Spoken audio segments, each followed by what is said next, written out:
Crypto currency cell करते ही bank account seize.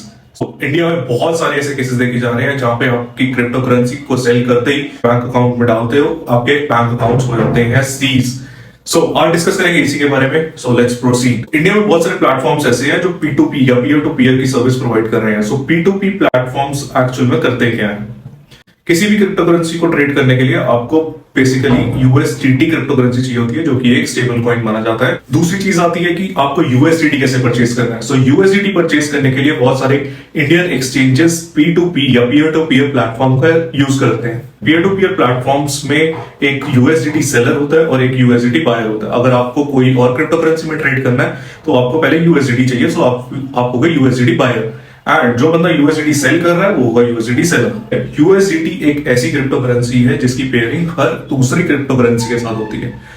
अगर pairing हर दूसरी क्रिप्टो करेंसी के साथ है तो आप कोई भी क्रिप्टो करेंसी यूएसडीटी के थ्रू इजीली परचेज कर सकते हैं। P2P प्लेटफॉर्म में एक्सचेंजेस जो है वो सिर्फ ये कंफर्म करती हैं कि बायर और सेलर दोनों की तरफ से ऑर्डर कंफर्मेशन हो गई है, मतलब कि बायर के पास यूएसडीटी आ गए हैं और सेलर के पास INR चला गया है। तो पे स्कैम क्या हो रहा है और बैंक अकाउंट्स क्यों फ्रीज हो रहे हैं, इसको हम समझेंगे एक एग्जांपल के साथ। एक सेलर ए और बायर बी। सेलर ए को अपने यूएसडीटी को सेल करना है और बायर बी को अपने उसी यूएसडीटी को बाय करना है।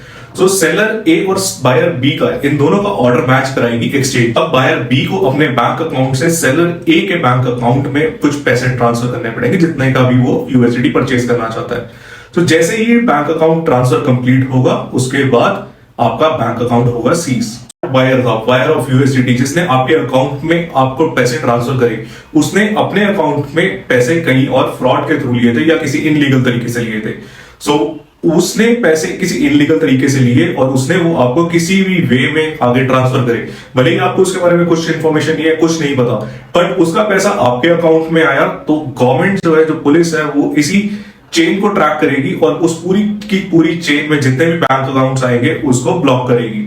बैंक अकाउंट उसी केस में सीज होगा जब आपका बायर बी जो है वो फ्रॉड है या फिर उसने किसी इनलीगल तरीके से अपने अकाउंट में पैसे लिए थे और वही पैसे उसने आपके अकाउंट में ट्रांसफर करे। ये पैसे जैसे ही उसके अकाउंट से आपके अकाउंट में ट्रांसफर होंगे और उसके बायर बी के अगेंस्ट कहीं पे भी कोई भी कंप्लेंट रजिस्टर हुई होगी तो जो पुलिस है वो इसी पूरी चेन में जितने भी बैंक अकाउंट्स आएंगे उसको ब्लॉक